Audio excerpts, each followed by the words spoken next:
بسم الله الرحمن الرحيم الحمد لله والصلاة والسلام على رسول الله السلام عليكم ورحمة الله.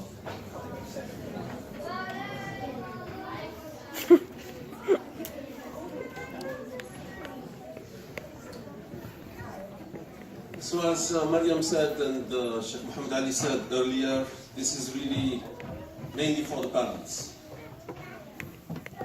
But the youth are also concerned by this. There's going to be some information, some slides or some bullet points that will shock you. There will be some slides or some bullet points that will sadden you. But hopefully some of them, or at least the general gist of it, will fire you up and decide, I need to do something about this, or we need to change some things in the way we behave, in the way we interact with the youth, with our kids, and how to make sure we protect them. Because this issue of atheism is exploding among Muslim youth, both here in the US or in the West more generally, and even in the Islamic world. You will be surprised how many Muslim youths of 16, 18, 20, 25 no longer identify as Muslims.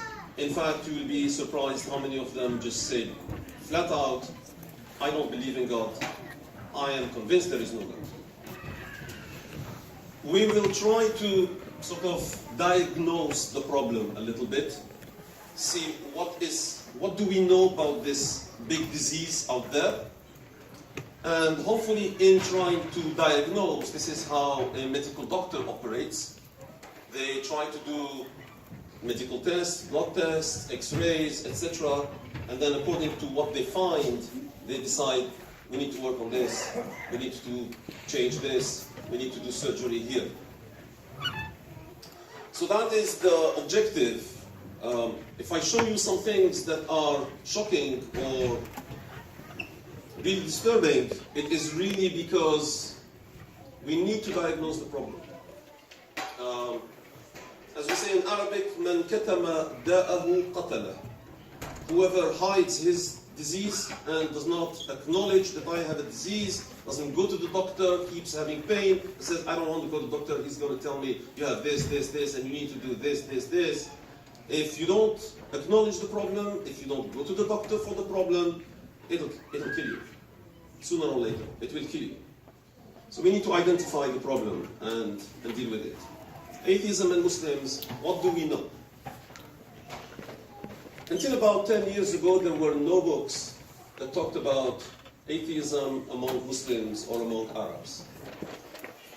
Few studies, but growing interest. We started to see it more because social media, Facebook and Twitter, started to bring some voices to the fore, and we started to hear some people who were expressing things, and then we started to see groups, and then we started to see some gatherings, and then we started to see some books. A wave of books, articles, videos and channels, websites. And there was this book written by a journalist, British journalist, Brian Whitaker, who was for a long time the Middle East correspondent and editor for The Guardian. The Guardian is one of the major newspapers in England. And so he wrote this book, Arabs Without God, Atheism and Freedom of Belief in the Middle East. I think this goes back about 7-8 years ago. There was this book that appeared, I think about 2 years ago now, The Atheist Muslim, A Journey from Religion to Reason. This is Ali Rizvi.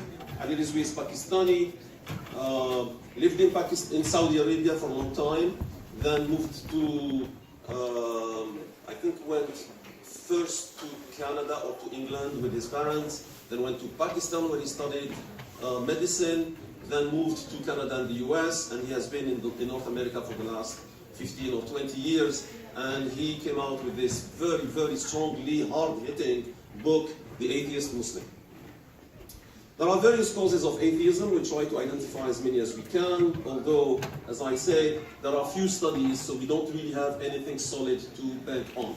But we have enough anecdotal evidence and people who have had some interaction with many people, and so we're beginning to build sort of a panorama or a landscape of what's out there. What role does science play in this? This is crucial, because very often we hear that, oh, it's science, evolution that leads to atheism and belief. You will see later that actually science is not the prime reason, by far, by far. But this is important to look at. How often do these science arguments get brought up, and at what point do people bring up these science issues, evolution, etc., to just justify that unbelief, or are they triggers, or what role does science play in this development, in this phenomenon? Last but not least, there is very often among the youth, especially among Muslim youth, a mixing of rejection of religion and rejection of God. Whenever I have a youth coming to me and starting to say, I don't believe, the first question I ask them, I say, what is it that you don't believe? You don't believe in God, or you don't believe Islam, or you don't believe all religions altogether? And very often, believe it or not, they lose their footing. They're like, they're not absolutely sure. In their minds, it is all mixed up mess of, I don't believe, I reject Islam, I hate my community, I hate some verses in the Quran. It's a big mixture. These are two very different things. Rejecting God and rejecting religion or Islam, two very different things. We'll get to that later. In the last 10 years, we have been hit by a number of books, some of them not necessarily targeting the Muslim community, and some of them specifically targeting the Muslim community. This is all the atheism wave that has hit us very hard, and the Muslim community around the world woke up one day and realized, oh my God, we are not prepared to respond. So I think this is the most dangerous guy out there, Sam Harris, with his book. Then he has a number of books, The End of Faith, Letter to a Christian Nation, etc. Yes, this is one of the toughest, hardest writers defending atheism. He's a neuroscientist, philosopher, very, very hard guy. Everybody is familiar with Richard Dawkins, especially his book, The God Delusion. By the way, The God Delusion was translated into Arabic very soon after the book came out, and was distributed free on the internet. Just to tell you, the Arabic version was translated and distributed free on the internet. Likewise for the Brian Whitaker book I referred to earlier, Arabs Without God, translated into Arabic, made free to everybody. Yes? So can you please tell us why this book has such a big impact on the youth, and why? The God Delusion? Yes. Yeah. So Richard Dawkins, there are two things that distinguish Richard Dawkins. First of all, he is a scientist. He's a biologist, an evolutionary biologist, and for a long time he was a professor, he was a researcher, and he wrote a lot about science, the public understanding of science. So he popularized, he's a very good speaker, very good writer, and so he comes across as somebody who has all the credentials. He's from Oxford, has a lot of experience, is invited everywhere, etc. So that's the first thing. Number two, Richard Dawkins likes to be extreme. He deliberately goes to, grabs your throat. He just, hits you, punches you with his writing. And so he attacks God, he attacks religion, he attacks Islam in particular, and he doesn't hold back, which is something that works for him sometimes, but at the same time is one of his biggest weaknesses, because he overdoes it. He goes to the extreme, and sometimes it shows that he really doesn't understand some of the subtleties in those issues.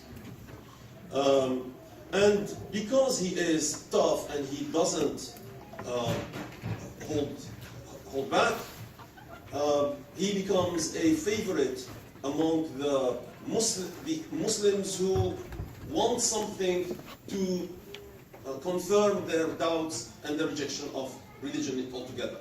So this is their go-to guy.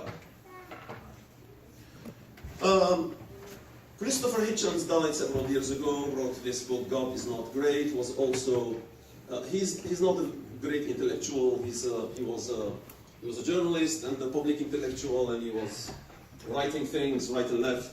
But I don't think we need to worry about him really, because he's gone and because he's not an established thinker. The other two are very different. Sam Harris and Richard Dawkins, different story. Then there are these books that appeared, The Apostates. I haven't read this one, I have to admit. Simon Coty, When Muslims Leave Islam. So these are now the books that target the Muslim community. There is this Why There Is No God by Arwin Nawabi. Arwin Nawabi is a young Iranian who now lives in Canada. I think he's 30-ish or 30-something, young, also very tough and hard-hitting. He and Rizvi, the one I mentioned in the previous slide, have a podcast together. And this guy, established a group on Facebook called Atheist Republic, and it has, last I checked, I think it had 2.5 million followers. Just to tell you, it's an international big group on Facebook, huge following. This book in particular, which I have but I haven't yet read, it's a very short, direct book attacking all the arguments for God, trying to explain why the arguments for God are wrong. This book is one of the top 10 books on atheism on Amazon. There is another new book which I haven't found yet to buy, Atheism for Muslims, also presumably written by somebody. This is a pseudonym, this is not his real name, so we don't know who this person is. Adam Wadi. So he calls himself Adam Wadi, but we have no idea who this person is. Could be from anywhere, with any background, we have no idea. So this is a bit problematic because we cannot research and understand the background. But presumably this book is also very strong, well argued, many arguments.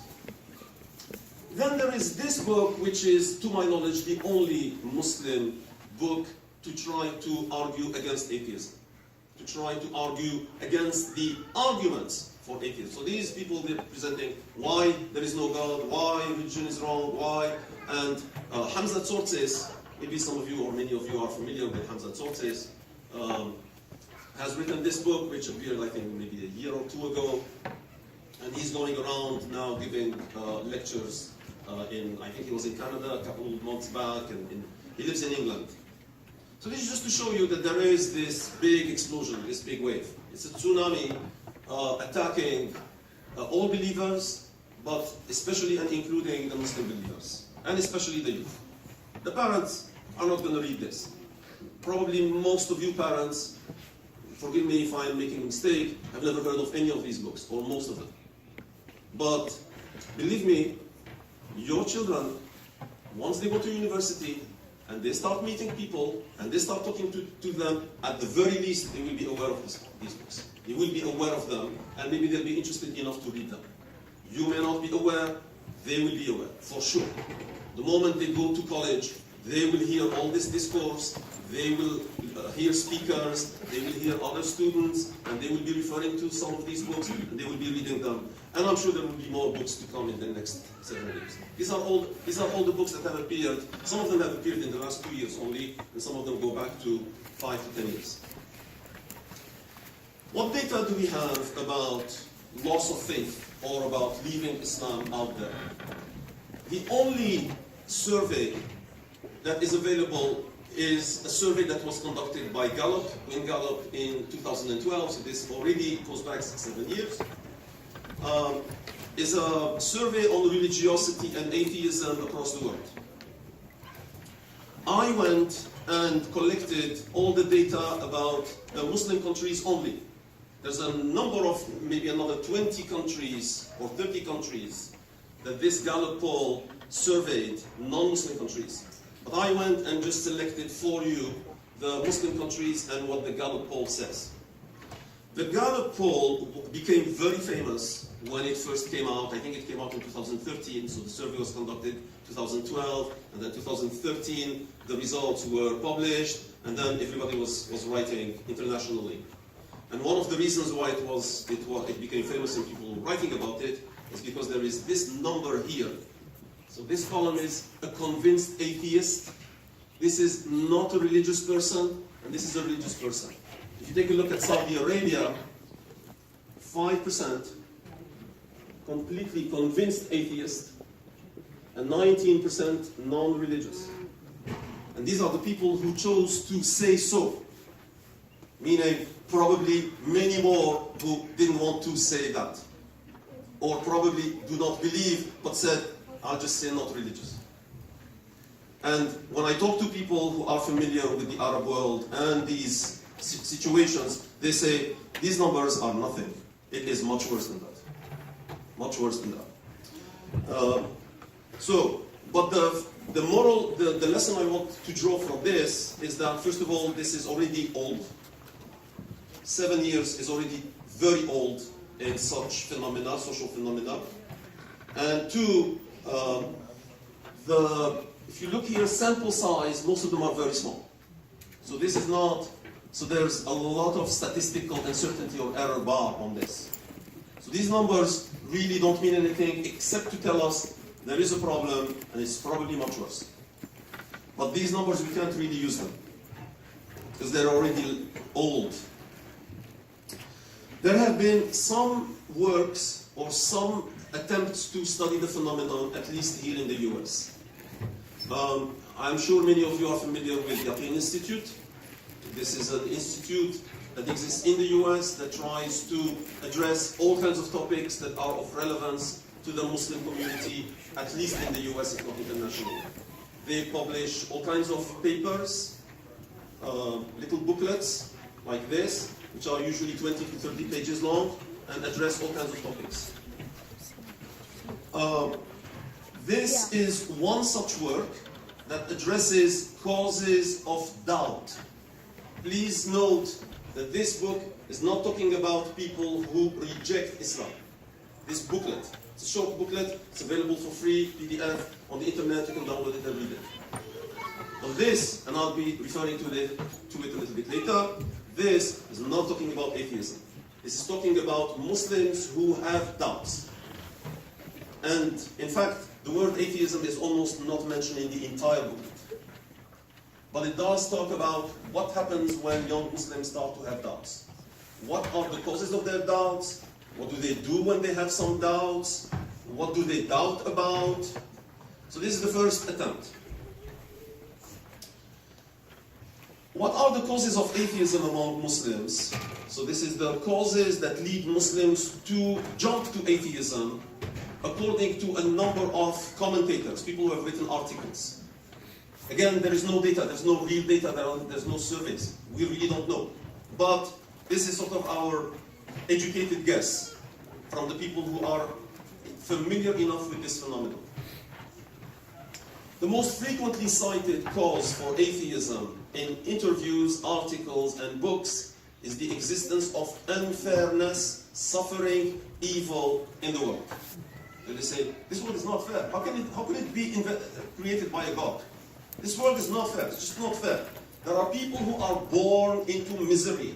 They are born into oppression. There are entire segments of populations, women in whatever country, all kinds. People who are born with disabilities, people who are this and that. They will tell you, I cannot accept that there is a God, loving God, merciful God, who would create a world like this.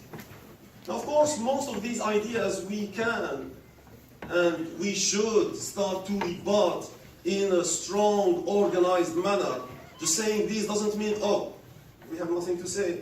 They win, or they are really right. They are not right. But these are the arguments that are winning or hitting, converting the Muslim youth out there, and we need to be aware that this is one of the problems.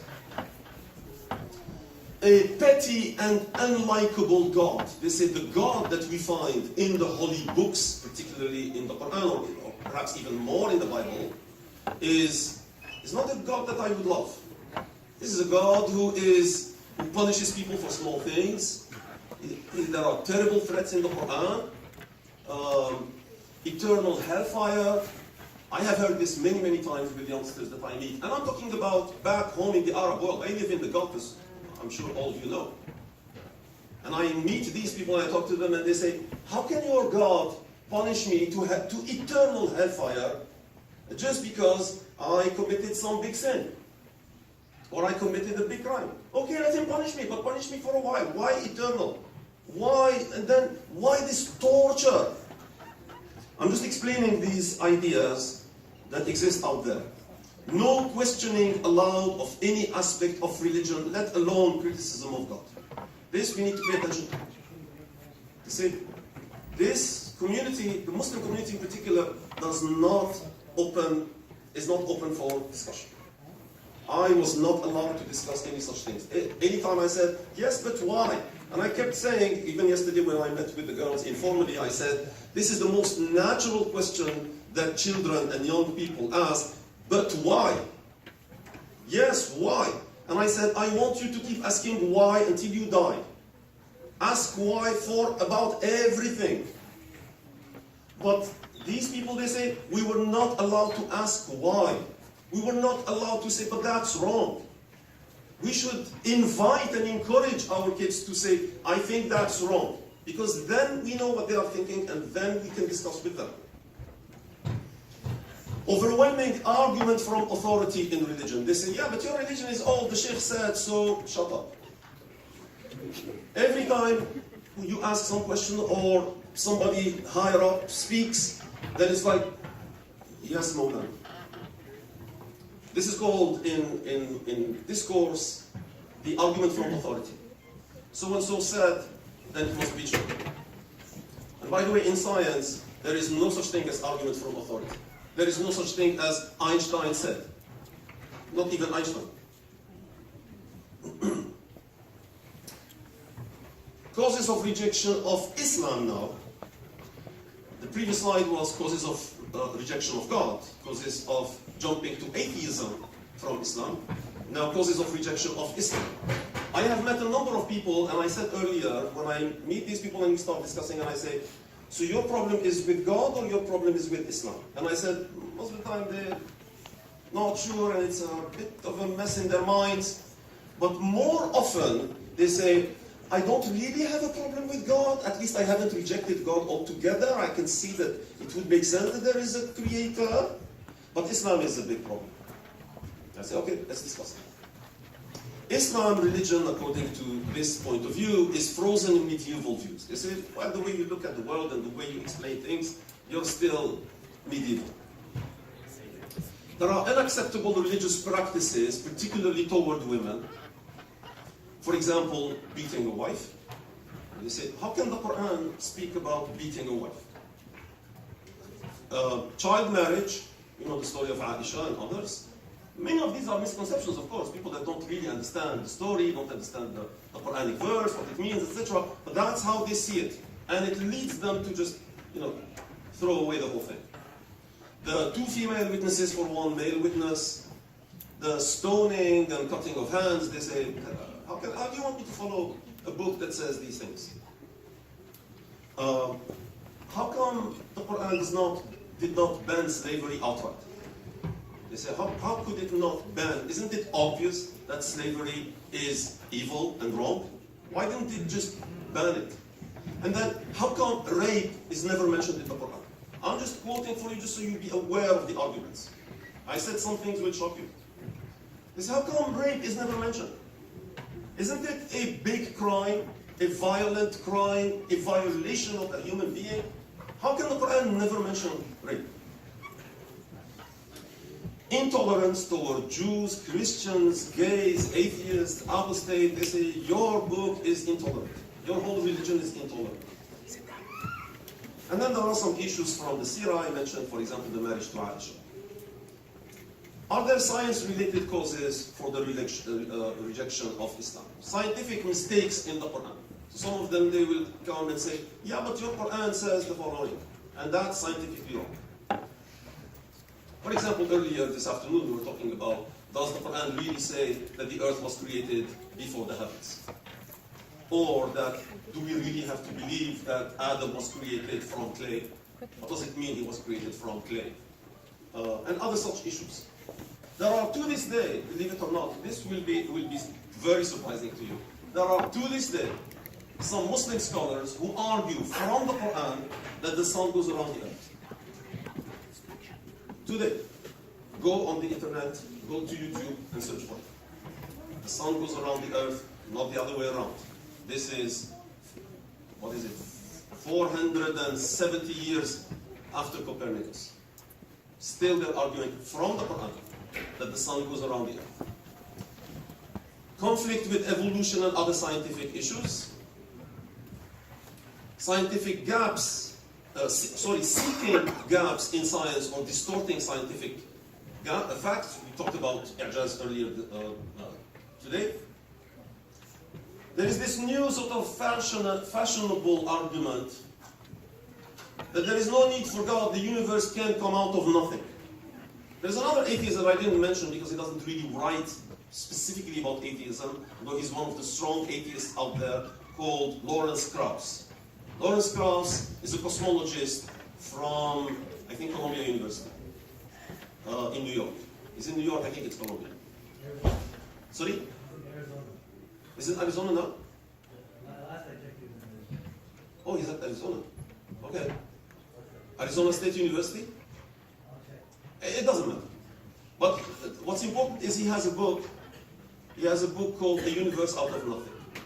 And so he goes on trying to argue that physics now has come up with certain models or theories. The universe come out of nothing, quote unquote. Now that nothing is really not nothing. But that's a whole other discussion. And so many people who don't understand this cosmology and the physics behind it and all of it, they jump and they say, see, so physics can now explain how the universe would come out of nothing, no need for God. Here's another booklet that was published, I think it was 2 years ago, by Omar Suleiman, who is the president of Yaqeen Institute. Called Exploring the Faith and Identity Crisis of American Muslim Youth. Now this is going to be interesting because you will see why. He interviewed 30 young American Muslims, probably like many in the audience, 16 to 20 years old, 11 of them boys and 19 girls. 15 of the 19 girls wear the hijab regularly. Yes?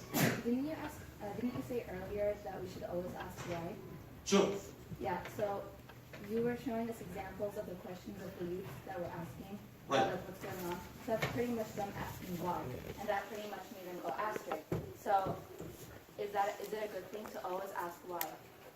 Yeah, of course. Then So why in the story of the cow, how when the people were asking Musa, that he kept on asking him questions like what type of cow, and so they just pretty much made it complicated on themselves.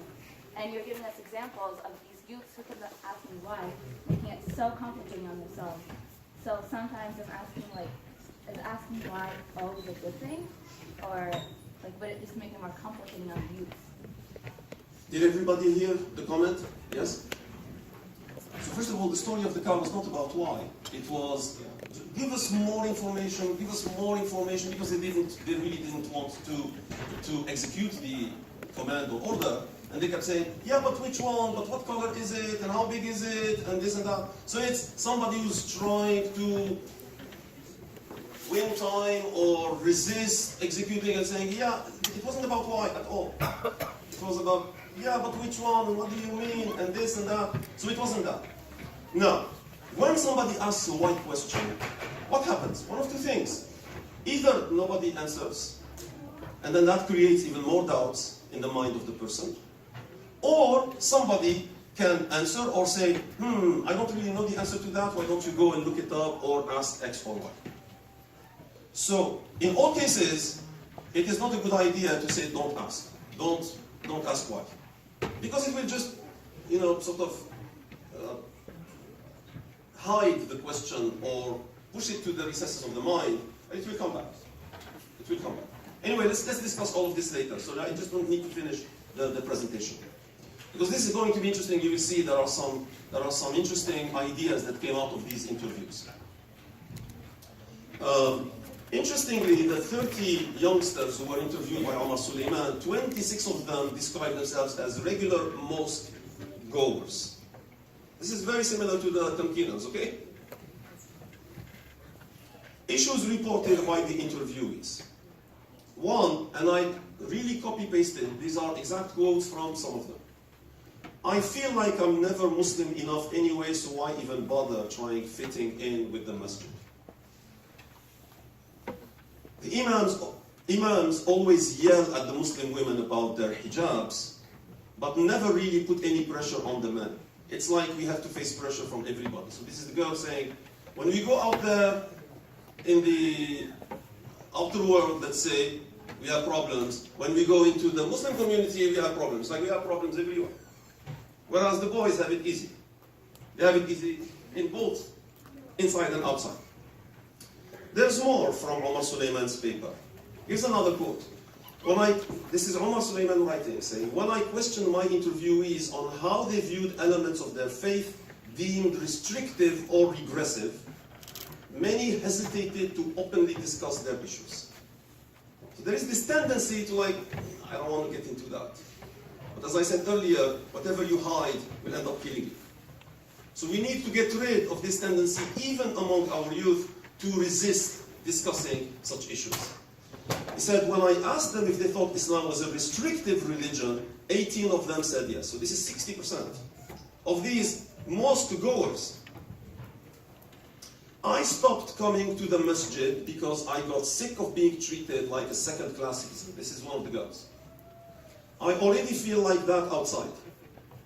I've actually felt better about my Islam when I don't hang out with too many Muslims.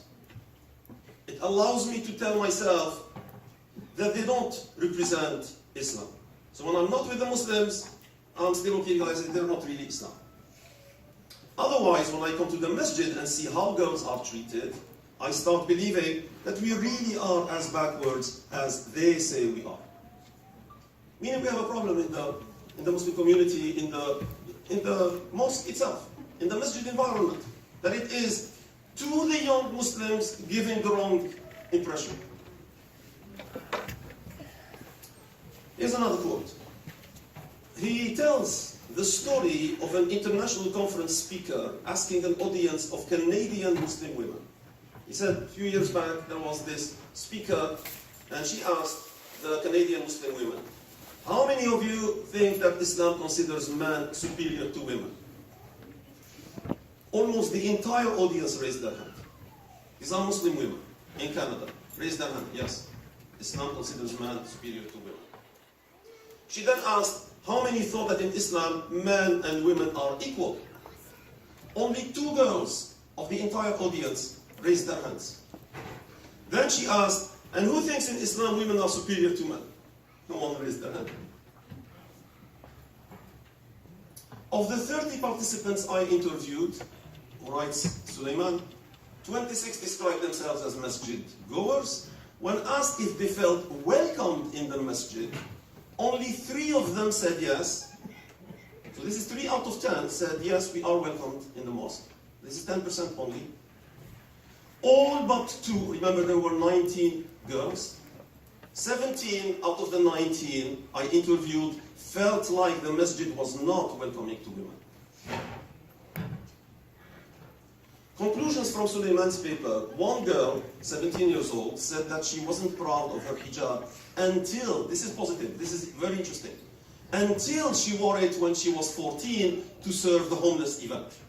She said, because then someone came up to me and said, I always see your people, meaning the Muslim community, around here passing out food.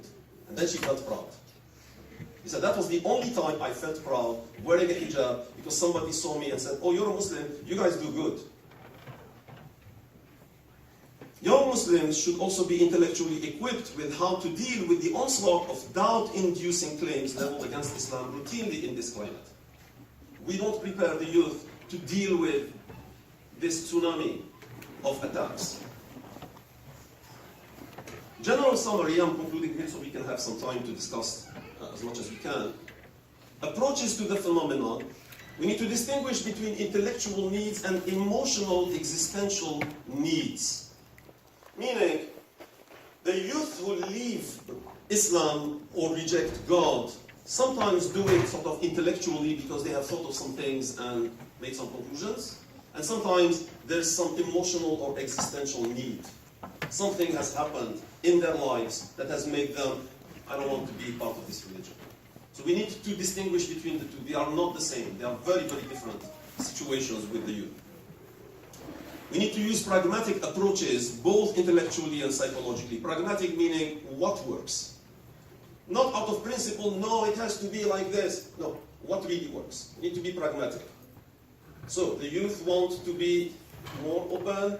They want to be given a little bit more freedom. They need to argue back. We need to be pragmatic. We cannot say, no, but in our tradition it is like this. Use love and compassion, those who are having these doubts. And when we say having these doubts, we are putting it mildly. We are just being sort of polite.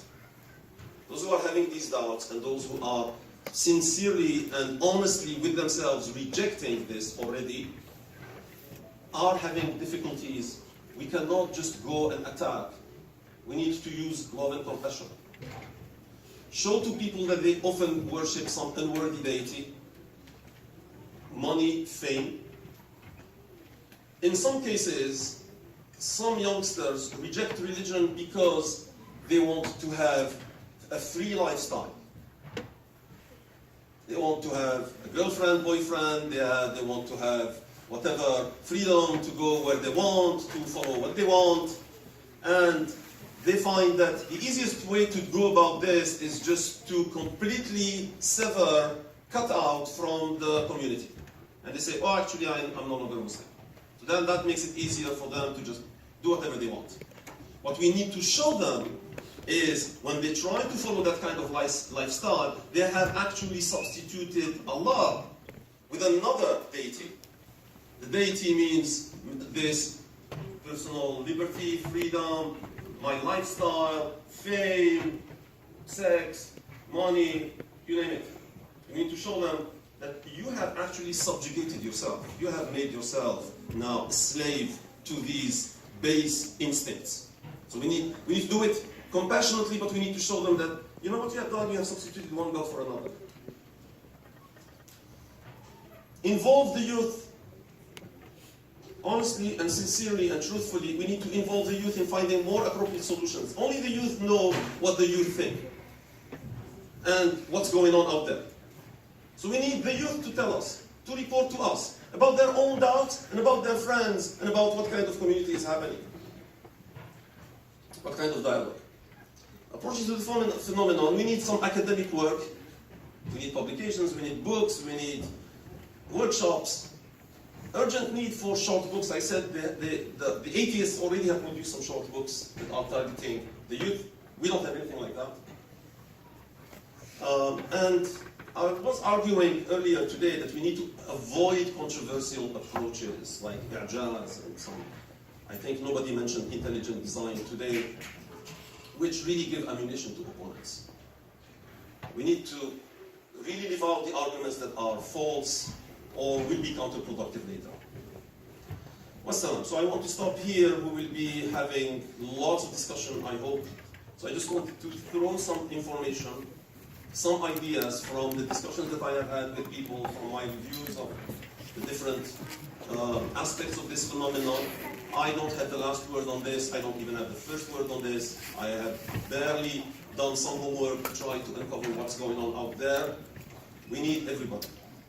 But in all cases, I think the one idea I want to leave you with is we need to open up channels of conversation and discussion with the youth. We need to hear from them. We need to encourage them to express any ideas and views and doubts and questions and whys and everything. Invite, encourage, embrace everybody, and try to be fair. Really try very hard to be fair toward everybody. The boys and the girls and the youngsters and the older ones and people from different backgrounds. The one thing that drives people up the wall is any impression of unfairness. I think if we do that, it'll be the beginning, really the beginning, it'll be the first step. We have barely made half a step in addressing this problem, which I am convinced is going to be a serious problem for the near future. Thank you. Assalamu alaikum. Been honored to work with many of the youth over time. I want to make quick observation. Just quick observation. We are discussing some of the concept of atheism or doubts in our religion or whatever. The sentence I want to make. I know a lot about our own youth that many of the parents do not know. Sometimes I talk to the parent believes he does not have a kid, he has an angel. This is how he would see his own kids. Don't you know how my son is blind and is good? But I know what his son or what his daughter are doing, and the parents do not know. And many of our youth are amazing in having two personalities. So sometimes they were doing something at school, but at home or at masjid, they are completely a different person. Don't you know how my son is polite? I know how your son is polite. He's with a girl every day. I know, but you don't know. So here is one point. Whenever we're discussing the concept of atheism, do not think it is far away from our kids. I can say, yes, some of our kids, it is far away from them. But if it is far away from them, they should be the leaders to convey the message to Muslims who are drifting away from Islam. And this is what we wanted them to get trained for. But really the majority of our kids, they are not far away. They are not far away from the concept of atheism. And we have, and this is the second point I want to announce, then I'm going to give it to Mariam. If you go to our website, tamkeen.us, there is a link over here that says, open your heart. You can send a message. The name and the email, they are optional. So you do not have to write your name or email, but it is optional. It's called Open Your Heart because we ask our youth to open their heart and ask questions. Then we discuss those questions in the halaqah. And by reading those questions that they ask, it is scary. Wallahi, it is scary. And I asked Mariam to read a couple of them. So Dr. Gussoum, he read some of the questions based on the interview of Dr. Omar Sulaiman with some of the youth. But the ones that Mariam are gonna read right now, this is from our own group. Most of them, they come without name. But given my expertise with you, I can guess who asked those questions. And I can feel that some of those questions that have doubt, they are coming from the best youth in our group. I want to also mention that this kind of link, Open Your Heart, it's still working. Thank you. During this session, if you have any question, please go to tamkeen.us, click on Open Your Heart, submit your questions. If you don't want to ask in public, we can read the question. And after we read the question, we can ask Dr. Gussoum and we can discuss it. If you don't want to raise up your hand and ask.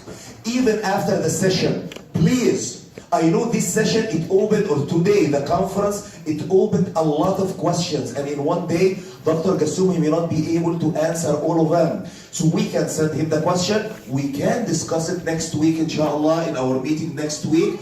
Because the main point of the conference is to get you to think.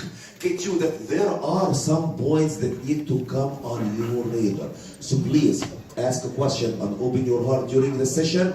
After the session, bring your questions next week, and I hope inshallah that we'll keep the communication channel going on with Dr. Gussoum. I want to remind everyone, we want to keep everyone seated. This is not the time for you to go out or to come in. This is the time to think, discuss. Please make sure that or Mariuma, give it him to his mom. We want to make sure that we keep it very quiet. So if there are some kind of young kids, maybe they can keep playing upstairs because we want to make it a focused discussion. Now, Mariam, your turn to read some of the questions. It's up to you. If you're 11 years old or under, can you please raise your hand? Now stand up. No, No, please. I'm trying to protect you. No, if anyone is going to become disruptive to the halaqah, Mariam, you see I'm protecting you this time. But Mariam is gonna ask you, no, we wanna make sure it's 100% focused discussion. And by the way, those are not the ones who are disruptive. I know the ones who are disruptive. They are 15. They are 15 years old and I know who they are. Yeah, keep going, yeah. You'll be fine. So I'm going to start by reading to you guys some of the open your heart questions that we've received. Sheikh Muhammad Ali already talked about them before, but I'm going to read them again for the parents who are not here. So this one is basically talking about how the person is kind of questioning their faith and they needed help, so they came to us. It goes, I need help. I don't necessarily know how to say this, but I really need help with a few very important things. At some point in my life, I felt like I was slowly drifting away from Islam. I had many doubts that led me to that situation. Now, I want to take a break here. This person had many doubts, and they came to an anonymous website to ask this question. Why did they not go to their parents? Their parents should be the first person that they go to ask for help. And if they don't go to a parent, they should go to a parent's friend or another relative.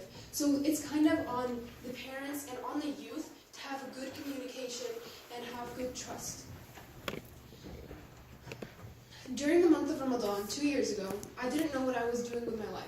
Mariam, can just because I cannot let this kind of sentence go that easily. It says 2 years ago. So we had a youth who had doubts for 2 years and there was no one talking to that youth. Yes. I actually want to add something more to this. 2 years ago, this person, if you read more, I'm just not going to read it, I'll just talk about it. If you read more, you're going to realize that this person had a great reputation, or that they were very well known, and they didn't want to let that reputation down. So they thought, I shouldn't be able to ask these questions. I'm supposed to be a perfect angel in front of everyone, and I'm not allowed to ask something like this because then they'll think worse of me, and I don't want that to happen. But has that youth thought what Allah will think of them? Has that youth really cared about that? And for the youth to be able to think about that and really think about what Allah thinks of them, we have to have the parents and the youth, again, they have to have good communication. They have to have a good bond. Okay, and so the next one. In the name of Allah, is it okay for someone like me to have big dreams? My dream is to one day conquer Jerusalem and give the Muslims victory. Of course Allah is the one who gives victory, but inshallah through me, but if not through me, then through my kids or students. But I feel as though this dream isn't for me because I'm too lazy. I sometimes pray fetch, I don't recite the Quran every day. Will Allah give victory to someone like me? Please, is it possible? Or should I be ashamed to have a dream like this? This is another very important question. This one is more positive than the other one, but this person still has doubt. Can they really make a change? And they want to make a change, and you can see it in the tone of the words. You can see it in the mood of it. You can see it in everything. But they don't know. And the fact that they came to an anonymous website, again, why can they not talk to someone else? Why can they not talk to their family, to their relatives? Do you have good communication with your children? Do you have a good bond with them? I have a question, Emily. Why you have to call it adult? Why you don't say a hope, a wish? Why we keep saying adult? Okay, that is a good point. Thank you for pointing that out. Some youth do have doubts and some do have hopes. This one clearly had hope, but they also had doubt in themselves. They didn't believe, am I really up to it? And that's also like where the hope comes in. They both come together. Hope and doubt are not always alone. Hope and doubt always come together hand in hand. The person cannot have doubt without having hope. They have doubt in themselves, but because of that doubt, there's still that little increment where they're thinking, yes, I can make a change, but I don't know how. And I don't know how to make that change in myself first.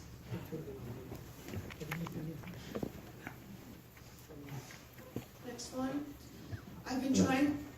Maybe get kind of several of them because I know that it is long. Maybe just we go to statistics for now to give more time for the parents to ask questions. So then we're good to representative questions. We can show the statistics and then we can open it up for the parents to start the discussion. Okay, so this is a few statistics of what the Open Your Heart inquiries get. And most of them, as you can tell, are opposite gender. The topic is mainly towards opposite gender. The next few, the highest ones, are their relationships with Allah. How connected are they with Allah? Their relationships with other people in the community. And the hijab is a really big one, and puberty. Because when the youth start to get to this age, they start to question more. And they always question when they're younger, but they don't know how to put it to words because they don't have the right vocabulary. They don't have the right way to say it. And of course, the biggest of our worries are if Haytham and Zayd can harm us all.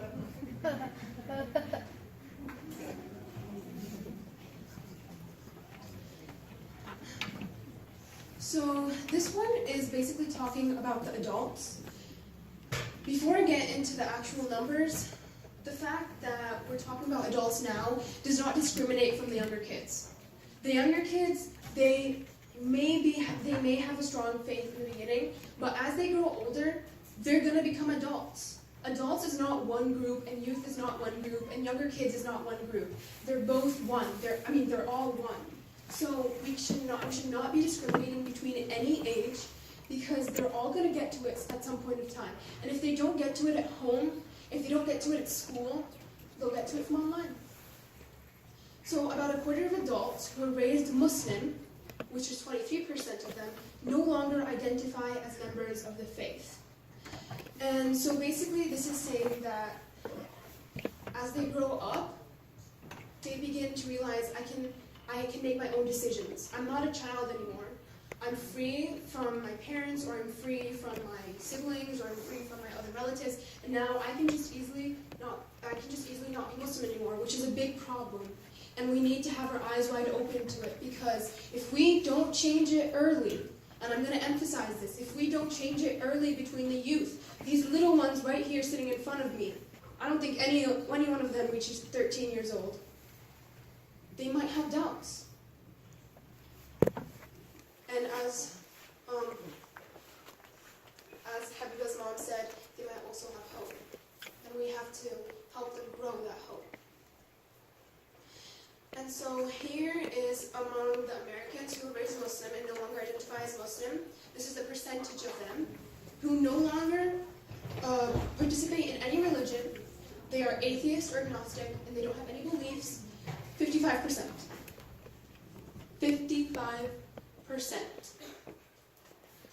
Who are now Christian or converted to Christian, 22%. And these are Muslims. These people started as Muslims, and they became atheists. And something else is 21%. Now let's talk about the kids, the ones going into college, the teenagers.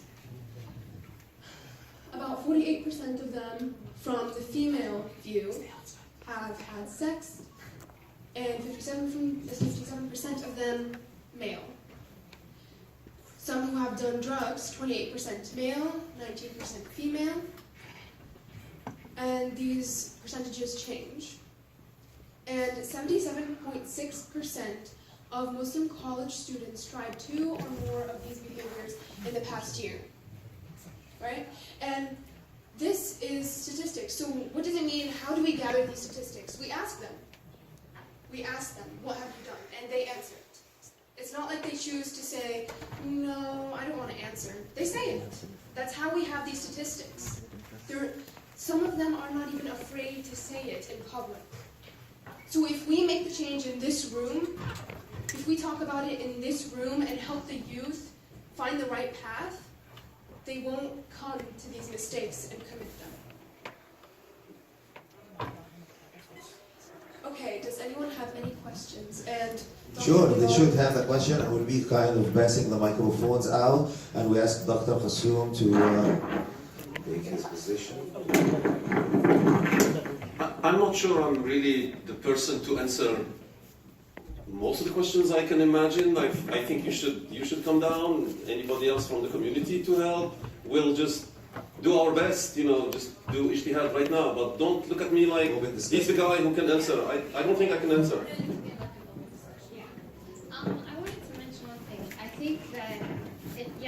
bring awareness to this is a great thing.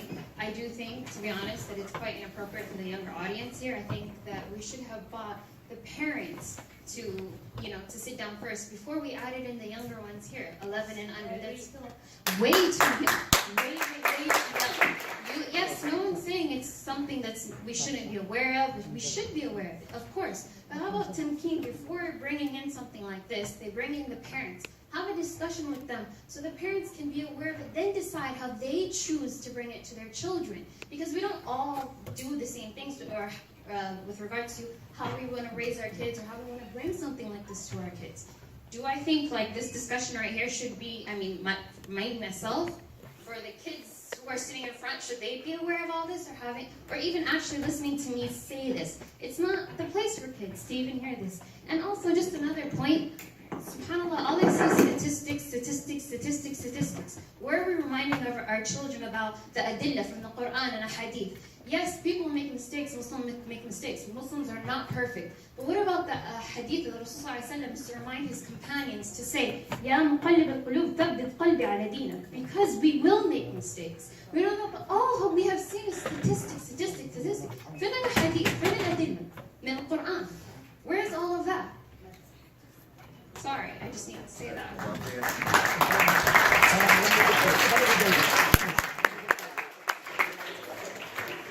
Assalamu alaikum. I would like to talk to the youth actually.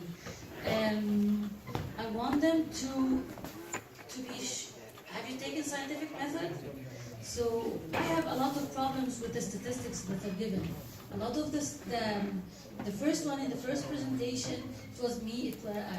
With all due respect, I respect Yaqeen so much. I follow Omar Sulaiman, but the statistics given actually doesn't give me any idea about the environment of that youth. It's only a very small sample, which is 20 people. It's not something that we can gather info from.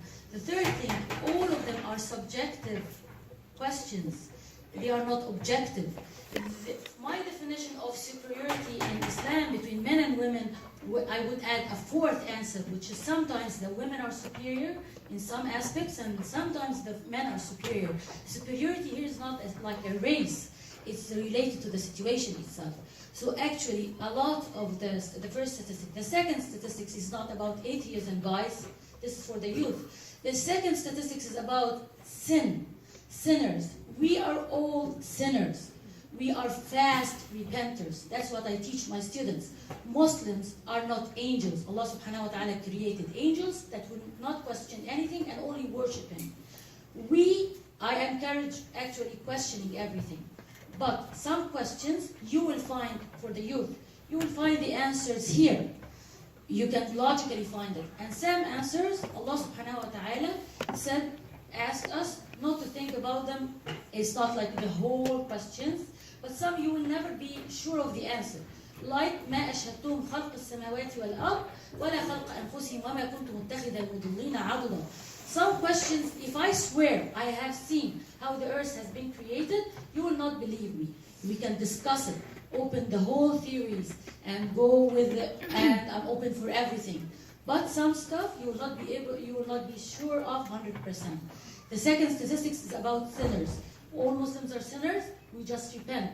When you take drugs or something like that, it's Allah subhanahu wa ta'ala accept your repentance as long as so it's not about atheism. So actually with the statistics I have problems actually. It didn't convince me. So thank you.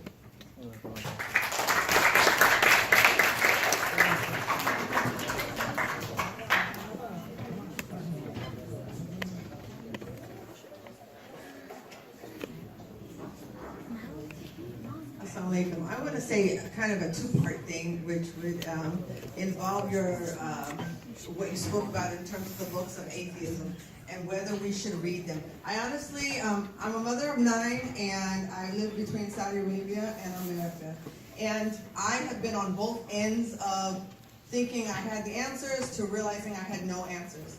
And what I found most is I don't need to read all the books on atheism, because that would taint me. But what I realized is it's methodical to the Muslims. You have to understand that it's a plan, because divided we fall, And united, we stand together.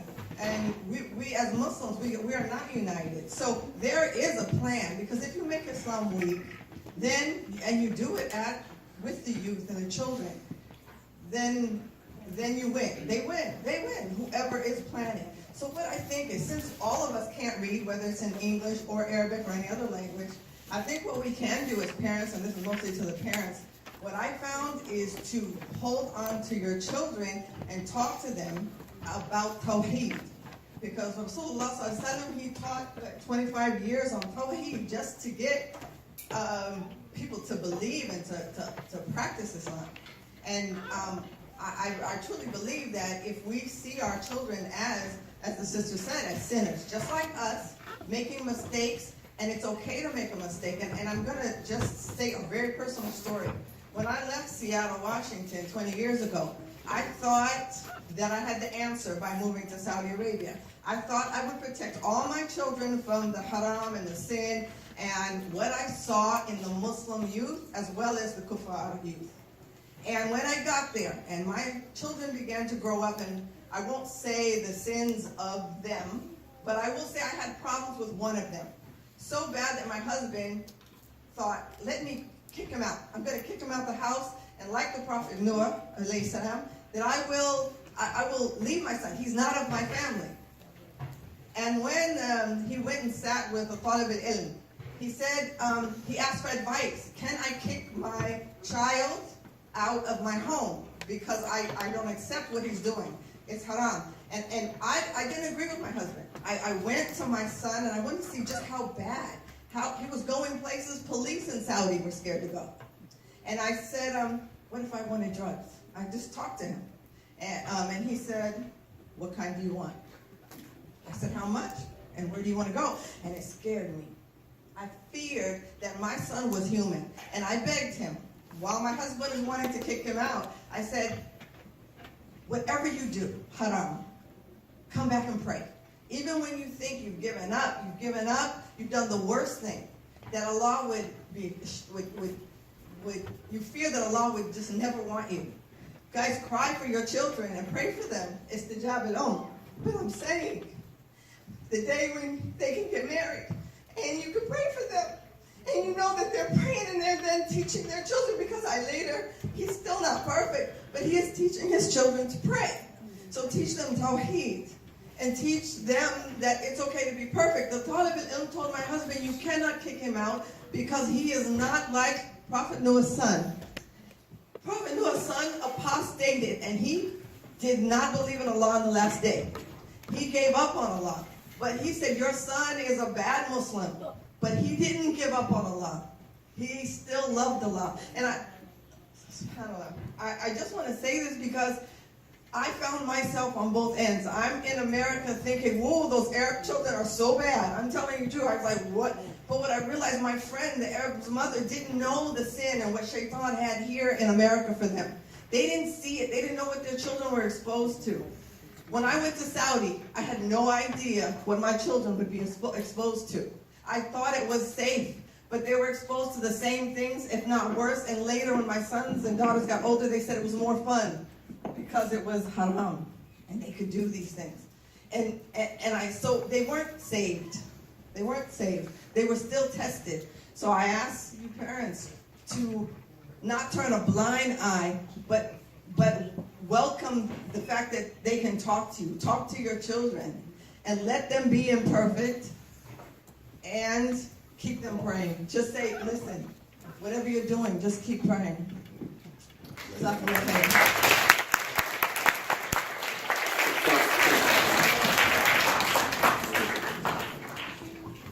Can I please get the 11 and younger to raise their hands? Yeah. Now stand up. Yeah.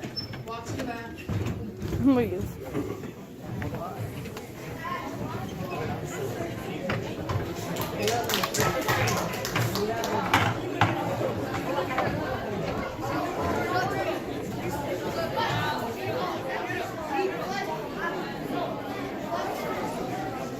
Quietly. In none of the rules did I say talk. Now go with Habiba upstairs and stay there.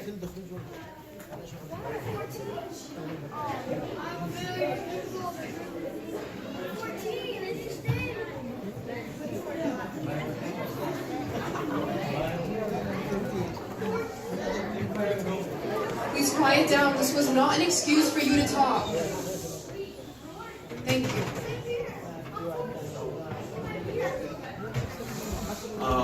So given that we got the 11, one of the problems of our youth as well, ya Mariamo, and this is something that you have done right now, is not being that respectful to the elders, because I give them the permission to stay here. And now you decided to go against my will and you asked them to step out, and you know that I told them you can stay, correct? And you didn't even come back to me. So this is something also I want to highlight to the parents, that one of the things that we really want to work hard on is how to make the younger generation, even if they disagree with the elders, is how to be respectful. How come I told you the Maryam the first time, they are not disruptive, I allow them to stay. Now you are taking my words, throwing them in the trash. What a model are you giving to the younger ones? Barakallah. I apologize for that, and I do take responsibility for it.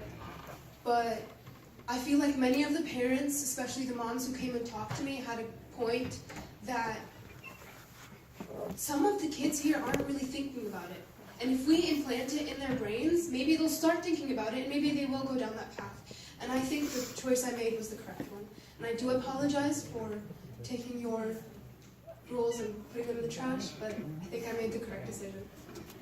Brother Muhammad, this is how we can give our youth the chance to take the decision.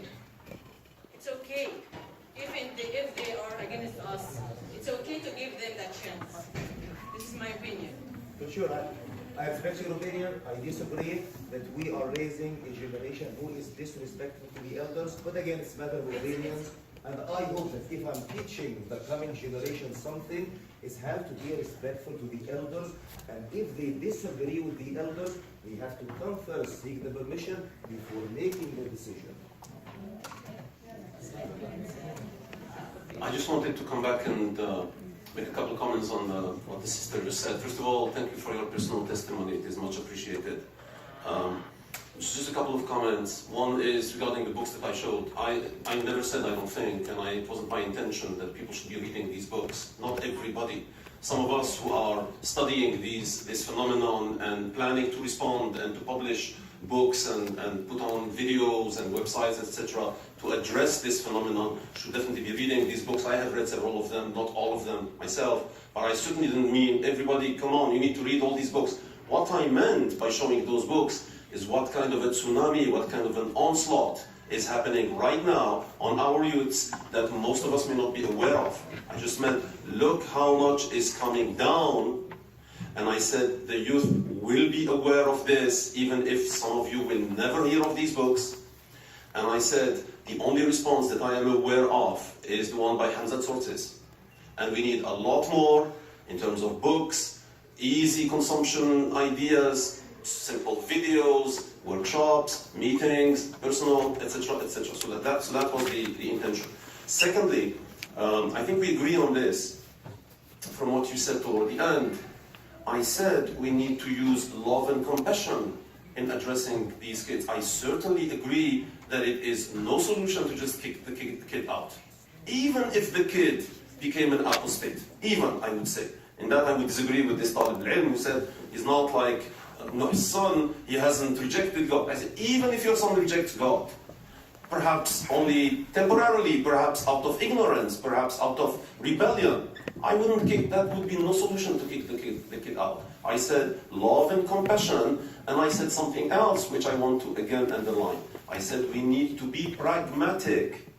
We need to work on what helps, and each case will be different. And I said that we need to distinguish the intellectual from the psychological needs of the kids. Not all of them will be just rebelling, or most of them are just because they're following the wrong crowd. Some of them will have intellectual doubts because they have read some things, or somebody gave a lecture at their school or their university, or they watched a video on YouTube or something, and they start to think, yeah, That's wrong in the Quran, isn't it? Or why is that? Oh, and then it starts to grow and start to take on some other dimensions. But some of them, it is just psychological. They just don't like the community that they are in, or the religious practices that they see around them. And it is a matter of, re-embracing them and give them a little bit more empowerment and give them a little bit more latitude. And in all cases, and I think everybody has been saying the same thing, we need to open up the dialogue. I told some of the brothers when we went out, I said, in my home, and my kids are grown up now and have gone on to their young adults, I said, dinner time was discussion time. Every day.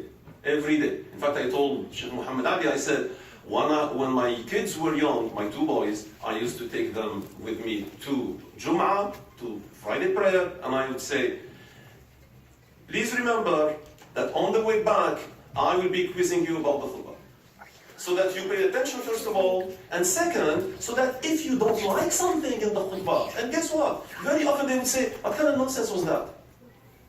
And I want to hear it from them. I don't want them to tell it to themselves, or to tell it to their friends. I want to hear it from them. And very often I would say, yeah, you're right. That idea that he was expressing, I don't know why he was saying that. But still, wasn't it good to go to the khutbah? At least we were reminded of that verse or that hadith. And at least we got to see our friend and our neighbor. And the Friday prayer has all these social and cultural and reminder dimensions. But the point is, I wanted to hear it from my kids firsthand. Whatever they liked, whatever they didn't like, whatever happened in school today, I want to hear about it. And whenever there was nothing, I would say, so what happened in school today? And that would often trigger something. So what happened in school today? Anything interesting happened in school today? And they say, well, the teacher of biology said this, and then the kid said that, and it went, and then it's another opportunity. I'm not saying I did everything right with my kids. I'm just saying that this opening of the dialogue at home every day, and be open, and be inviting, and encouraging, and say, nothing is off the table. Just say whatever is in your heart or in your mind now, or whatever somebody told you and you didn't answer, or it triggered some doubts in your mind. Just say. And when I don't know, and very often I didn't know, I would say, we will need to go and look this up, or I'll talk to X, he knows better on these topics. But if you don't do that, then we're losing them. We're losing them. And you saw from the comments, and they were saying, and Sheikh Muhammad Ali said, these kids, most of them, I know them better than you parents. Why is that? Because they don't talk to you parents. And I think that's the first problem. That's the first problem. And the second problem I want to again stress is if the youngsters start to perceive, and by the way, I didn't mean any statistics. In fact, even when I showed the Gallup statistics, and these are professionally done and internationally published, because the sample size is small. So, of course, when there's an interview of 30 people, we're not doing statistics on that. But it is a snapshot. If you talk to 30 people and 90% of them are saying something, then there's something in our community. Whether it's a large number or small number, or whether it is representative or not, I mean, let's not focus on the statistics. Let's focus on the perception out there. The perception from the kids. I wasn't ignoring what I do as well from the kids. I know that defining something will give you different results. Defining the thing. I understand. Yeah, and also sometimes they get mixed up. Actually, all of that, I don't want to say all, but a lot of these questions has been there for hundreds of years. It's not actually this. I'm quoting my mother-in-law. She is a little bit short in English, so I'm helping her out. It's actually, these arguments have been there many years ago, hundreds of years ago. You have a lot of books that has been answered, and we don't want to make the kids feel they are different. It's actually the kids here, maybe they are a sample of we didn't compare them to somebody else like 50 years ago in America. It's actually, did we compare them to what's happening in other religions, or even like non-God religions? So actually maybe it's a change. It's not only about Muslim. It's not about what's written in the Quran. It's about the way and the perception of the minds of the kids. So it's this, if you take it from this perspective, we'll focus, zoom out from the Islam being the problem, and we'll see that we have to address the kids differently, the youth differently. It's the way that the religion or the culture or the environment is addressing the kids. It's not about, so not going into depths that the Quran has so and so, as I see here, a piety and unlikable God. Or a pity, and I can't read. So a pity and an unlikable. It's actually, this has been there. Like, I can give a lot of examples back then. So it's not a. This is what I see. The problem is the problem with the generation more than. I think if you take the sample of 30 out of Tamkeen, and let's focus on the girls of Tamkeen who are very enthusiastic, you will get better answers. So first, the talking about the statistics wasn't to ignore the problem. I know there is a problem. And actually, for me, you can ask my kids, I have 2 kids here. I open this query discussions and this shady areas with them a lot. And they can say if I'm lying. We talk about a lot of the controversial discussions. But I teach them, you have to, there's a difference between asking why on something that can be answered, and asking why for just to get in an argument with me as a parent. Allow me to say that today's generation is very different from all the previous generations. I don't think it will solve any problem to say, oh, these arguments have been there for a long time. No, hold on a second. Yes, those arguments for, against God. I remember when we had in my university a workshop to discuss religion, science, philosophy, etc. And one of the officials said, you're going to be discussing atheism? I said, well, it is a topic out there, we need to discuss it. And we need to present arguments for the existence of God. And he said, what do you mean arguments for the existence of God? Existence of God is obvious. There are no arguments. And I said, arguments for the existence of God have existed for centuries, for thousands of years. So, but there's a difference, but here's the difference. The difference is, in all the previous generations, these discussions and these arguments were limited to the intelligentsia, to the elite. Now, every one of your kids opens up a mobile and clicks, and they have access to all kinds of ideas that come from right and left, Muslim, non-Muslim, YouTube videos, and now it's a tsunami out there. So our kids are exposed even at a very young age, and you can see right here. And by the way, I don't think that even if you say, well, the kids shouldn't be exposed to this, they are being exposed to it elsewhere, whether we want it or not. In fact, I said earlier when we were discussing evolution, I said it is better that they discuss those controversial topics with us right here. Then we say, we don't want you to hear this controversial stuff, and then they say, okay, I'll go and Google it right now and get, the next video. Just comment on something. We actually agree on that. What you missed in my point was telling them you are not different. Everybody has the doubts from the beginning of history. And actually we had a hadith in the meaning of that the Sahaba had doubts about who created, and then he created God.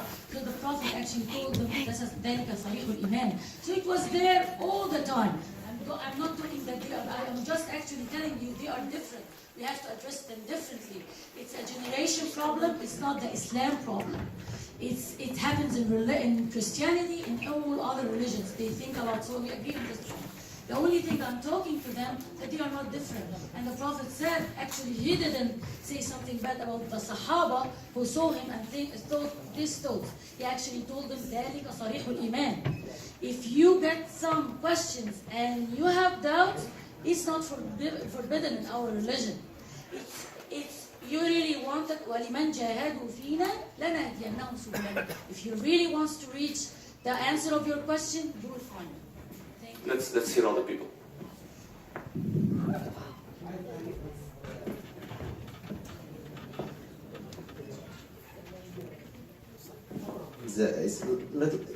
There are some forums to discuss big ideas, and there are some forums to introduce what are the best ways to either strengthen the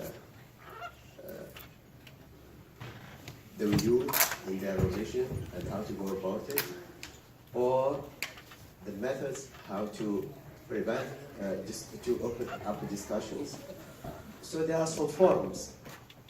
The ideas is going to be very difficult to talk about them now, but you have to address the introduction to those ideas, not to talk. Otherwise, you will have a lot of kids that will not follow really what is in their mind. The purpose is to open up the kids and the adults to a certain discussion and to find out the ways to open those discussions. To talk about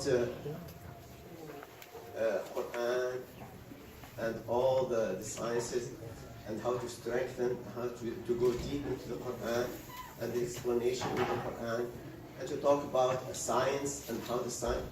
These are very big topics. You cannot talk to them just in one session.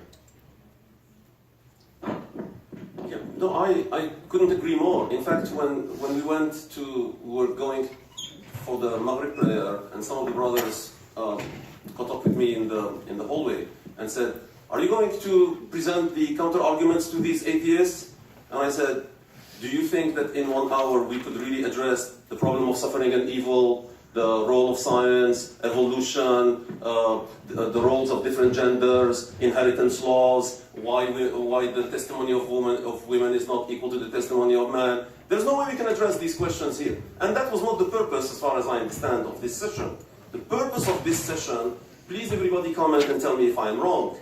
The purpose of this session is to make everybody aware of these issues and phenomena, and to all agree that we need to all discuss it at home and in the community. Kids, if you have any issue, any question of anything, please come to your parents and to your teachers. Parents, please encourage your kids to come to you and talk to you about anything that they have heard or seen that has made them a little bit disturbed. That's the message we want to get across. Just saying, there's all kinds of issues and all kinds of attacks and the tsunami I keep repeating out there. And right now, everybody be aware and everybody start dealing with it. Now, are there answers and replies to all of these? You bet. Of course there are. But can we just give them? They are just sort of an easy answer and it's like one slide and okay, here's the answer to this, here's the answer to that. No, it will not be like that.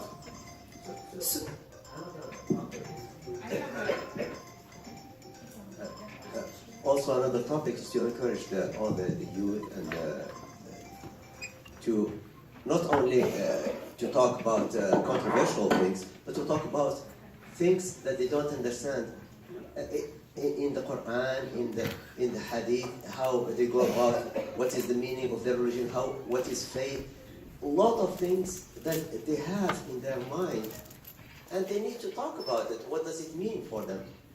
So not only controversial things, but positive things, so that they can deepen their understanding. I agree. It's not. This is not a negative thing. It's a positive thing that they have to be able to talk about it, and especially that they are in societies where there are so many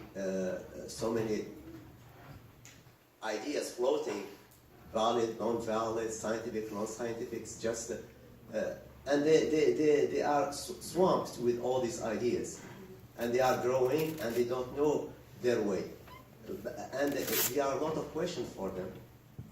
And the purpose is either through with their kids, with their friends, and I see some of them are really very good at addressing those ideas, to talk about together, but to raise those questions, to not be afraid to raise them to either to the imam, to their friends, to their parents, but come forward with any idea, either positive to increase their knowledge, or defensive to find out some answers to questions that they have either at school, in the YouTube, in whatever they are exposed to. And that's the purpose. have a few comments that I just want to mention, and it's not specific to a question, but in terms of what you have provided, it's great for me as a parent to understand. I'll also take it back to my home and also discuss it with my kids. But just something I just want to mention so anybody can take home or we can discuss as well. One is what the concept that you're teaching actually reminded me is there's some other issues we have in the community. And when I say community, being from Seattle, having kids here to raise them, I'm also involved in the community in the northern Seattle area. However, there are some other communities that I am networking just to ensure that, you know, kids are traveling all over locally and they can also influence each other, right? Everybody's influenced by your peer or an adult that is involved in your life. It can be even in a minute. So the point I'm trying to make in terms of your presentation, there's another issue that we're going through within the community is, one, I do understand as a parent, everything starts from the roots. You bring it at the table of dinner, we all talk about it, how your day went, that's where you start raising your kids. Communication, that's where you open it, that's one. Two is, I was involved teaching, mentoring kids, youth, from age ranges from 5 through up, who are now in college, but it was all about open-mindedness. Living in America teaches you diversity. Coming from different cultures, nationalities, will show you what the difference is between religion and culture, which we also bring, I brought with my upbringing in America, but it helped me identify and separate those two, okay?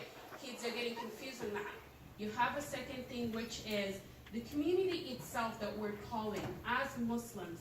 There's also segregation happening within that that's causing kids to live the religion, believe it or not. Or maybe there are moms here that are older than me, may even be, you know, aware or can talk about that. This is happening a lot. If kids are lost in the public schools, kids, like, there are some minorities in the community that cannot maybe are financially restricted to have some specific Islamic schools to take their kids. They're also going through these issues. Being with other parents from multiple nationalities are getting into these issues that are affecting their kids. You can do everything at home, but it takes a village to raise a child. And that village, if we're not all united, is affecting these youth. And I can tell you there are so many kids, like Brother Ali mentioned, Muhammad Ali mentioned, when they talk to someone other than mom or dad, they will be open. And when they're open, as a young parent, I learned a lot from the youth to raise my kids. However, these common information that you're mentioning, yes, you may not raise your child perfectly because we individuals weren't raised perfectly either, but we learn from what we were raised from. So I just wanted to mention that. Tamkeen, what you're doing is great. We have multiple communities, group of youth development, you know, work that's happening around Seattle. I have to say, alhamdulillah, with other states as I have been, it's a lot better that we may know, but we need to come together and help these kids. And we need to be open-minded, teach them to be open-minded so they can at least understand their self-identity, self-esteem, self-confidence, so they would know how to identify themselves outside of the Muslim community. Thank you.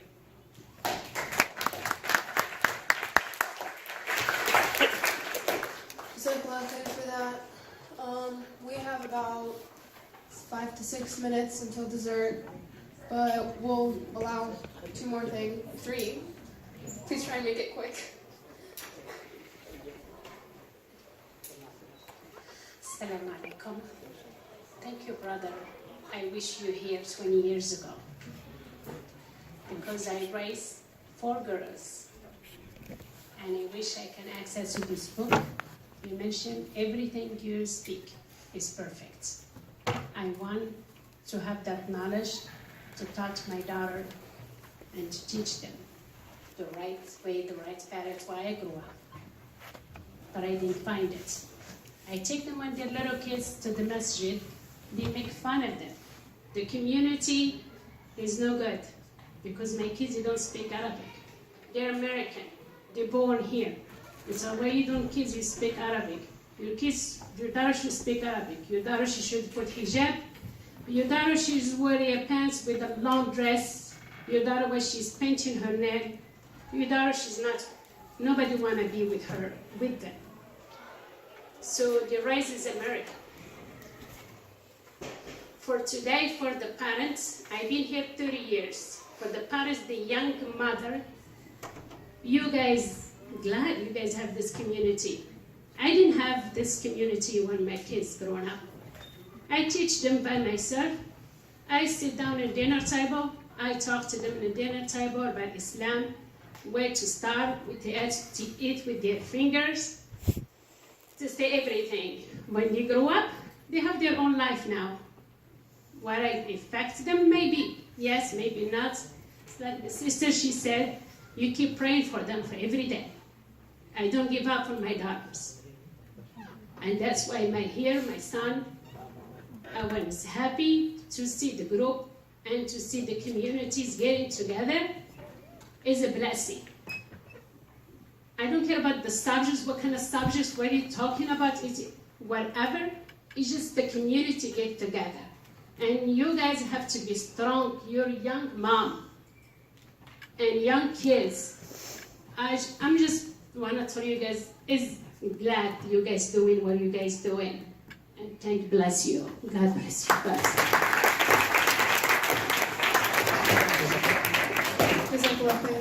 Thank you, sister. Thank you. Our kids, as I said to the sister earlier, no matter what they do, they will be our kids. We will not let them down. We will not forget them. At the very minimum, we will pray for them. At the very minimum. We will love them. We will show them that we care for them and that we try to have them succeed in this life and the hereafter. So we never give up, inshallah. Last one. Okay, so I think that, and also honestly, I'm speaking from a personal perspective, but I think that other youth here can relate to what I'm going to say. I think that because of the pressure from society and the standards that we have to meet, kids our age end up questioning not only their religion, but also themselves, their personality, and their purpose of existing. Therefore, we usually end up with lots of stress and doubts, as many have said. And all of these doubts and all this stress we can't handle alone, so this is where parents should come in. However, because most parents, and I'm not saying all relationships between kids and their parents are bad, but most kids wouldn't normally turn to their parents to talk to when they are stressed, but they would rather talk to a friend or counselor because they haven't built that trust in that relationship with their parents. Now, this friend or counselor whom they have talked to might not be the right person to talk to and might tell them to do the wrong thing and cause them to do something they shouldn't have done. And then the parents hear about this and they get mad at the kid and tell them, you should have talked to me instead of that person whom you talked to, which causes the kid to, like, honestly, I feel like the parents think that just saying that you can talk to me is enough when it's really not. You have to also follow it up with actions and show the child that they can trust you. Honestly, I'm just saying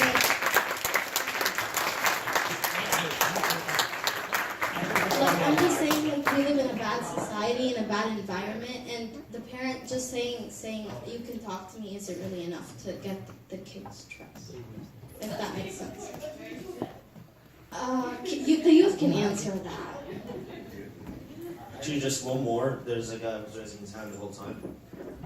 What I was going to emphasize on is basically what she said. You guys are saying, like, telling the parents, talk to your children, but coming from a son's point of view, how should we talk to our parents if, like, I'm not saying that like, doing anything like terrible, but like, how should someone, if like they're doing something bad, communicate with their parents and hope that everything's going to be okay?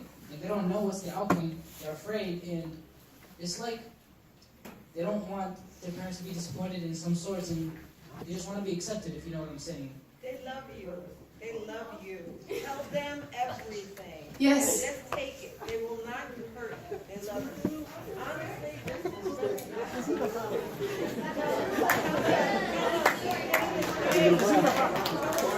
where do you want to get high? Tell them. I'm sorry. Excuse me, can I have a... father. I just want to fix that. Your mom's never fixed it. Give her a chance to go out and see, and then she has to deal with her own email. She has to get on the prayer line and find a way to help you because she wants you successful.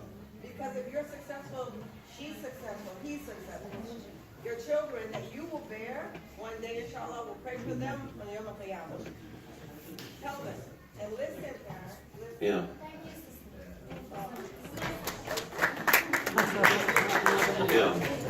I just I want to talk about something real quickly, and I have to conclude this because we're running out of time. To the parents, yes, we understand that you love us, but where is that love? We only feel like it's coming in words. Like Miriam said, it's not coming in actions. Sometimes we're afraid to take the first step to ask you, but when we do, maybe we get yelled at.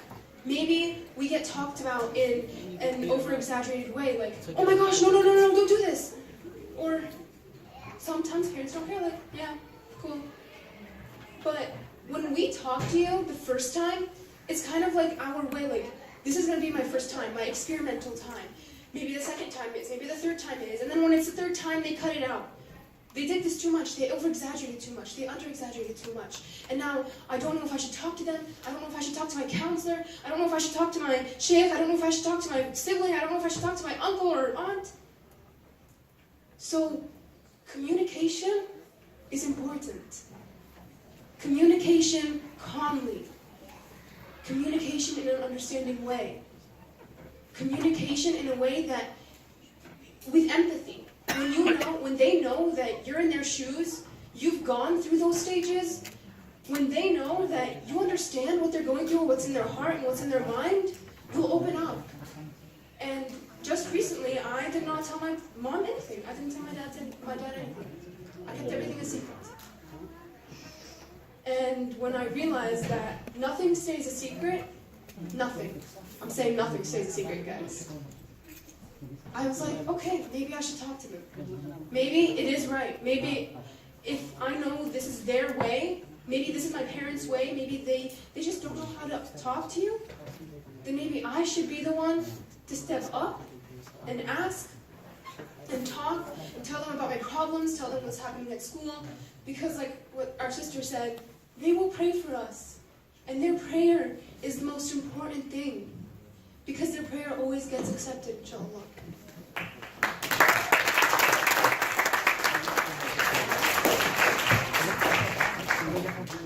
So, thank you all for participating. I loved hearing each and everyone's opinion. And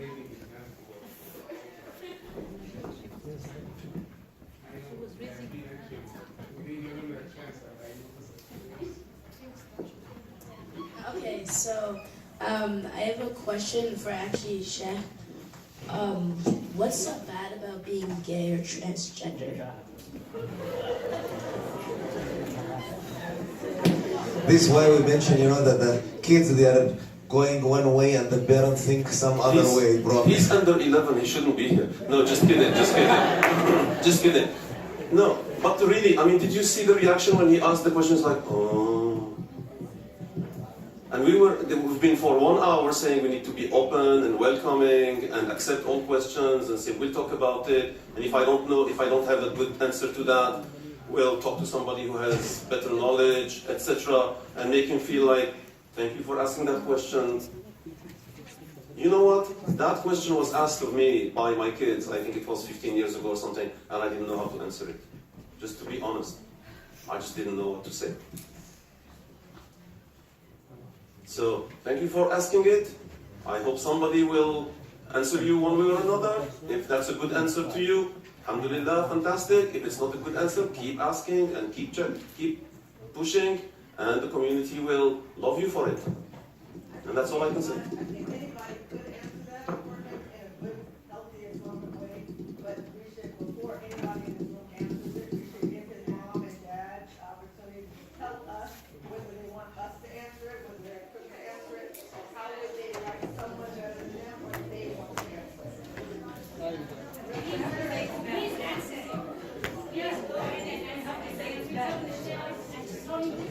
Wait, I have an answer. Now, all in my mind that we'll be kicked out of the room and we still need to pray and we have some stuff outside. This what's in my mind. Wait, can I answer? Can we all please listen to Maryam? Why?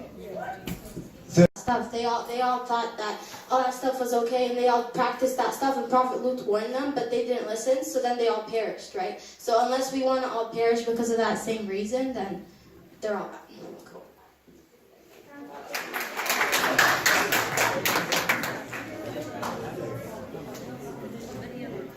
Okay, so I wanted. I'm sorry, I apologize. The discussion will continue, inshallah. We meet every week, and inshallah next week we're going to have the follow-up discussion. Yeah, Mario. And I still have some stuff to do as well. I wanted first to apologize and own up to what I did to Sheikh Muhammad Ali. I know I thought that what I did was right, but breaking his words in front of all the youth and all the parents was wrong, and I apologize for that, and I will not repeat it again.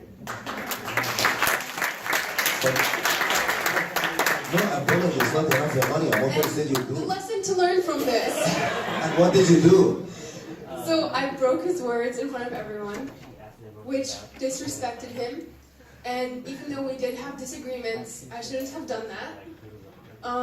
Next time, you guys, if a parent or an adult tells you anything, don't disrespect them like me. Don't take me as an example. No, but actually you brought the kids back who are under 11 in the room, correct? Okay, very good. If I have half a minute, maybe we can comment. Barakallah fiki ya Maryam. So I have the tough job as of now. It's very, very tough job. And actually Dr. Gassoum gave it to me and he asked me to make the choice. He didn't want to make the choice. I have actually over here 5 books who are signed by Dr. Gassoum. I have 3 more, but I made the mistake of giving them to Brother Qamhawi in his car. I reminded him to bring them over, but for sure, Brother Qamhawi. So I'm gonna, again, this is a tough job, and we have a lot of great youth who deserve this copy. But please forgive me, I have only 5. So what I can do is only give to 5 people, and maybe we are gonna give them, the choice is very tough. But the people who really had an amazing discussion, very focused group discussion yesterday with Dr. Gassoum over lunch, and again we had a lot of girls, so I'm gonna again choose a subset. Forgive me for this. Next time, Dr. Gassoum, we need to bring a big box of your books, inshallah, to give everyone. So, the first one, inshallah, let me hold them to save you time, because it looks like I'm going to be moving over there. As long as I'm here, let me start with Yusra. Maryam, why she left? Should we kind of give her book to someone else? Ooh. And Amina, you stepped out for some time during this talk. I pay attention to every single one. And again, I know that if you point me to every single tamkeener, I can tell you what weeks he were here, what weeks he were absent, correct? So you stepped out, but again, yeah, let's give them. We have a superstar coming up.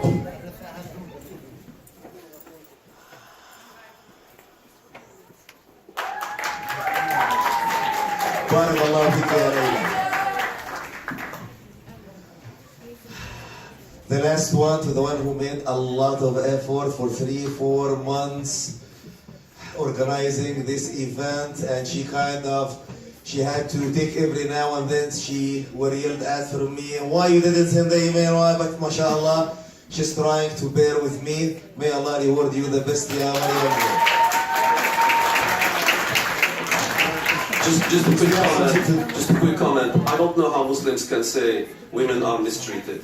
Yeah. By the way, this is actually... All 5 books went to the girls. Deservedly, I have to say, deservedly. But this just kills the argument that women are mistreated.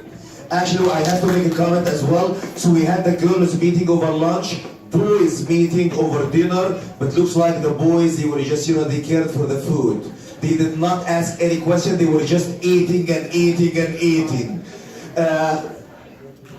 You will do this, Maryam. I just have quick comments, then I'm going to give it to you. So there is something actually regarding the situation, whatever happened between me and Maryam.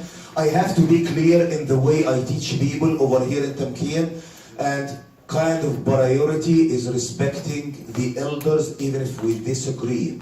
I tell the people I disagree a lot with my sheikh. For sure, I learned a lot from my sheikh. Sometimes, not a lot, but there are many situations where I disagree with my sheikh, but I cannot stand and say, but I think I'm wrong and I'm going to do it this way. No. And by the way, if I am going to mention the names of the parents who call me and they are complaining regarding the disrespect of their kids, we are not going to finish today. And this is what I'm trying to fight. And if you want me to teach your kids this way, let me know. If not, someone else can teach your kids. But I am all for, there has to be respect for the elders. The way I teach the youth in Tankids, Shaitan wanna cut you from your parents because you are attached to your parents from here, to your sheikh from here, to the good friends from here. Shaitan cuts you from your parents and you tell your parents, you are coming from another culture. You tell your sheikh, you are not teaching me the right way. Good friends don't. So again, once Shaitan cuts you from the elders, you are going to be loose. Shaitan is going to play soccer with you. So respect with elders is not tolerable. Keep this in mind. There is no barakah if you are not respecting the elders. Barakallah fiki ya Maryamu. May Allah reward you the best.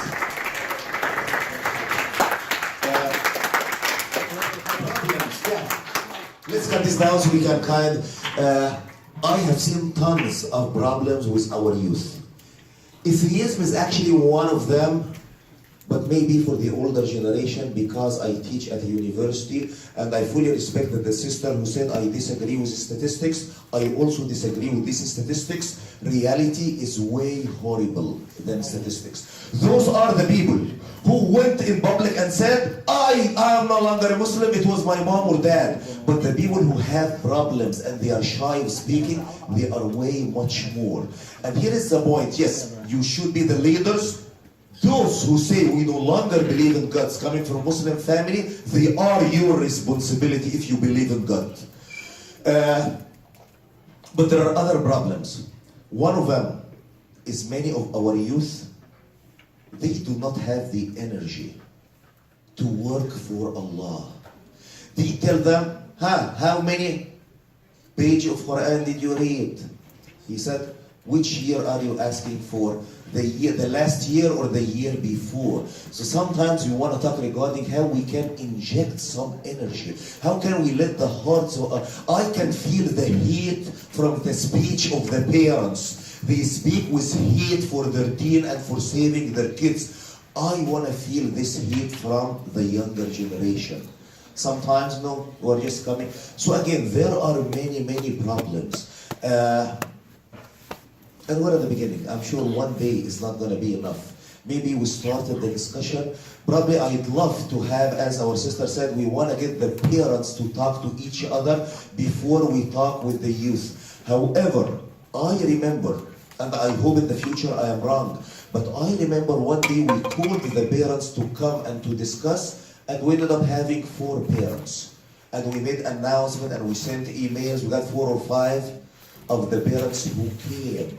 Where are the rest? So many times I tell people, I gave up on the parents, but please, do not give up on the parents like me. Someone has to carry the flag, someone has to bring the parents, someone needs to talk to the parents. I myself, after a few, I tried.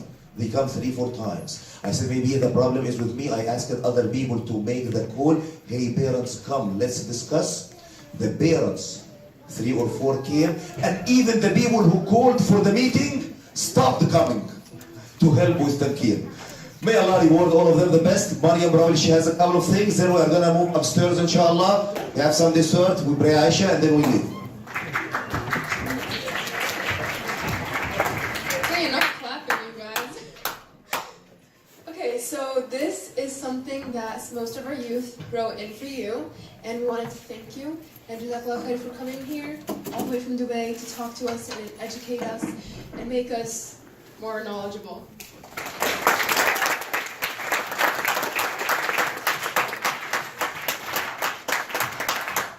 This is truly beautiful. I have never received an acknowledgement like this. So this is really wonderful.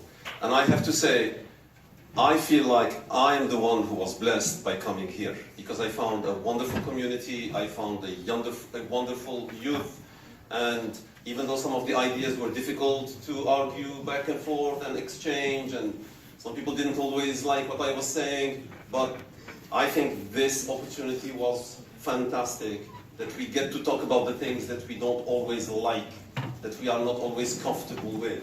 So I thank you for making room for this, for making time for this, for being so hospitable toward me and being so loving. I love you all.